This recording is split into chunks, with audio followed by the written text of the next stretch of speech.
Get Warrior Tough. Mental Training 101 with Andrew Wittman and Dutch Coleman on 105.5 The Roar. And now back to Andrew and Dutch.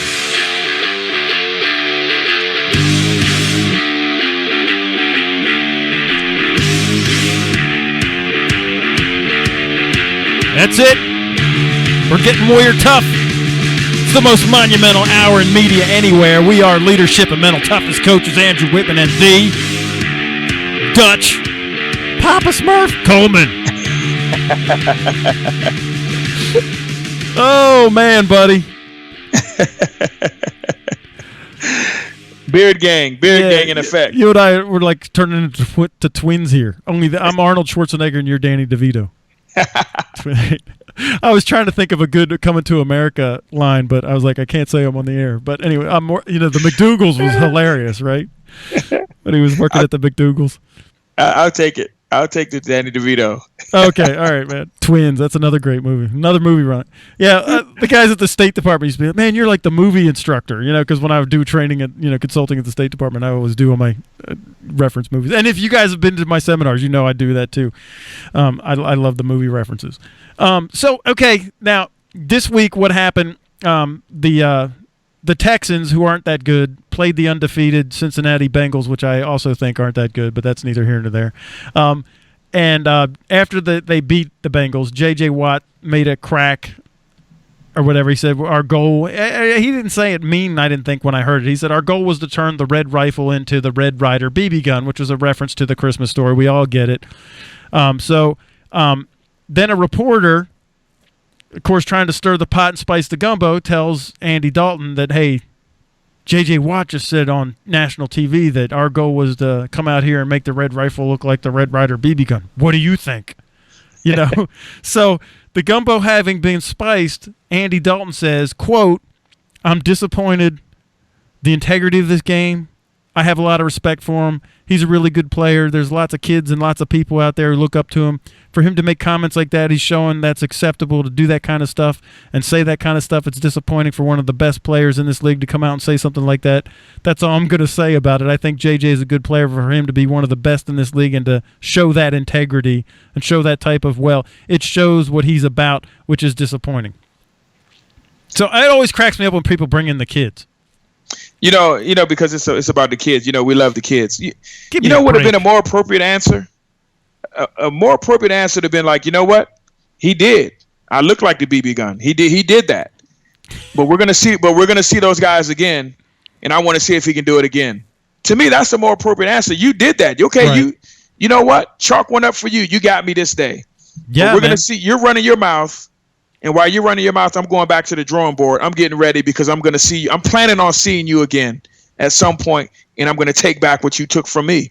Instead of complaining, send him an email with all that stuff in it. But to the media, I'm projecting to my teammates that, yeah, you got us. But enjoy it. Yeah, enjoy it while it lasts. Yep. If we see you again, you better be ready.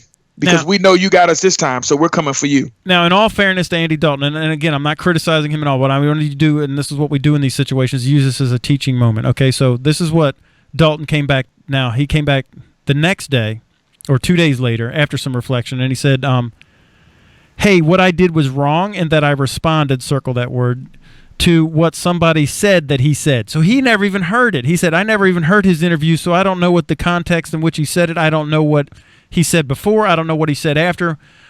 My part, I shouldn't have reacted, circle that word, the way I did without hearing what he said and actually hearing what he said. I was responding, circle that word, to the interviewer who tells me what he said. My reaction, circle that, wasn't warranted just because, again, I haven't seen it. I'm not going to watch. I don't care.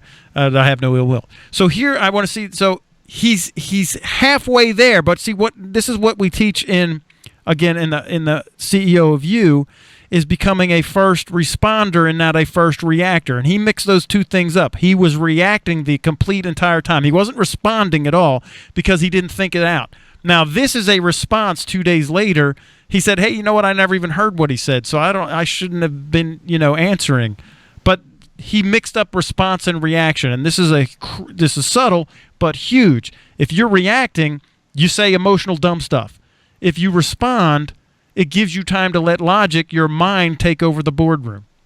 And you could, and the response is going to be cool, calm, and collected. The response is going to be in the tone of, okay, yep, he did that. They got us today. And those are facts. They got us today. They won the game. So I'm not giving you any new information that you don't already have. You can have that because that's what happened. Now, what I'm worried about is the future. What I'm worried about is the next time I see you, that I'm prepared, that I'm ready to go, knowing what happened the last time. So he can live in what just happened. He can have that. He can enjoy that. Right. I've already moved on to the future, to the game next week, or to the fact that I need to be ready in case we see you again. I need to go course correct for whatever made you be able to do what you did to me. I've moved on. And I think if he would have said something like that, people would have been like, oh, wow, okay. Hey, J.J. Watt, did you hear what he said? He just called you a dummy. Yeah. Well, and this is a huge thing because even in corporate, any interactions that we have, there's always that person at work that gets under your skin because they're your rival or whatever, that they get their promotion or they get the day off and you didn't, or the boss likes them better, blah, blah, blah. Okay, use this as a teaching moment. This isn't just about, hey, we're watching JJ and Andy Dalton go back and forth. Get your mouth in neutral and actually come up with a response instead of reacting to everything that you thought somebody else said. You don't even know for a fact. All it is hearsay. And so you got sucked into the emotion of this thing without ever even knowing what he said. You're just taking somebody's word for it. I mean, why don't you just go ask JJ, hey, man, what did you say? And I'm sure JJ wasn't, because he didn't sound to me he was being mean about it. I'm sure he wouldn't be like, yeah, man. And even if he is, then you talk to JJ about it. But see, this is what people do: is we're just react, and now I'm off on this, this trail of lighting a fire when none should have even been lit because I can't control my emotions. I'll say it like this: are running my boardroom. Absolutely. And if you're gonna go that far, he should have went to the extreme. He should have told JJ, I say, look, man, if I see you in the street, we're gonna fight. Yeah, because that would have been more fun. I love it when you take it to the extreme. I mean, J.J. Watt is a beast, man. Oh, my goodness. He's two human beings. That's what he is. I'm telling you. Dude is one of the, his work ethic and all that, it's amazing. So, anyway.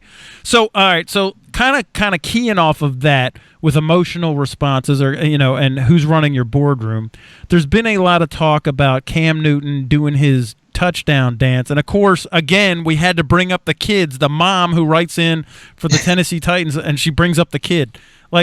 Like this is some kind of major thing that, enough with the bringing the kids in. You know what I mean? I'm just saying, man, enough already. Well, it's all about the kids. Then don't bring them to the game, dude.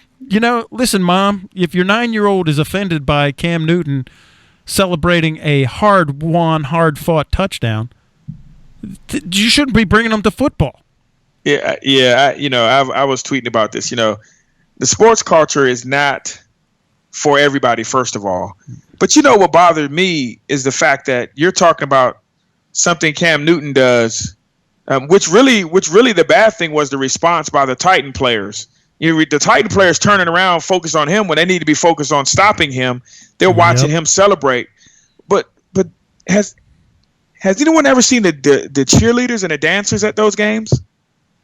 Shouldn't that be a bigger issue than him doing like a Superman thing or him doing some sort of 2-second hip hop dance? We dabbing on him like, Dabble. And they taught Dabble how to do it. If you're on YouTube, you see me doing it. Nice. I would rather see that. I thought you were kissing your biceps this whole time. You've been doing it like in the breaks too, man. Oh yeah, dabbing on them. But if you're not sending a letter complaining about the dancers, why are you? First off, man, why are you complaining at all? Why? Right. Then don't go. Hey, just don't go. There you go. Right? What you need to be complaining about, you got a terrible team. Yeah, that's the other thing I was going to get on. You need to be sending a letter to the Titans. Yeah, be like, hey guys, you need to step up your game. But I saw this. I saw Julius Peppers hold the ball away from Cam Newton in the Packers game with the Panthers, and then he threw it away from him. And it was kind of funny, but. That's fun. I like that. Yeah, it was pretty funny. And then he ran over, picked it up, and then gave it to one of the kids. So I don't know, man. If you don't like him dancing in the end zone, don't let him in. Exactly. But you brought up a great point. We pick and choose. This guy, he does the dab, he does the dance, and then he takes the ball and he finds a kid. Yep. in the stands to give it to him for every single touchdown.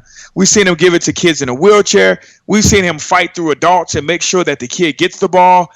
And we focus on what we want to focus on, and that's a problem. It takes away to me how genuine a person is or isn't when there's other things to focus on that may be more positive. So I don't know.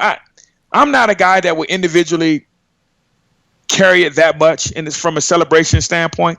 But who knows? If I was making $15 million a year, I might be the happiest dancing person on the planet. I don't know. And if I had your Magic Mike abs, I might start dancing too. I don't know. That's the other thing. Sometimes we got to let people be themselves. This is a big, gregarious, happy guy, if you want to say. J.J. Watt is a guy that celebrates. He does the celebrations of his opponents. But he strikes me as a person that's just a happy guy, just loving life, man. And I'm not gonna criticize that. Now, we talked earlier. I will criticize the moments in which you celebrate. There you go. I was waiting for this. Dutch is getting on a soapbox. Just a quick warning for everybody. Go ahead, man. If you're down 21 and you have no chance of winning, and you score a touchdown that cuts the lead to 21 with like 5 minutes left in the game, and you're celebrating, I got a problem with that. That makes zero sense at all for you to be celebrating when the game's or if a guy gets a 15-yard completion for a first down and you get a nice hit and he got the first down, why are you celebrating? Yeah, because you gave up the first down, dude. Exactly. Right. So that bothers me personally. But scoring touchdowns, hey man. And they say act like you've been there. Yeah, I was happy the last time I was there too, and the last time I was there because I'm helping my team. A nice hit and all that stuff, unless it's the game-winning hit.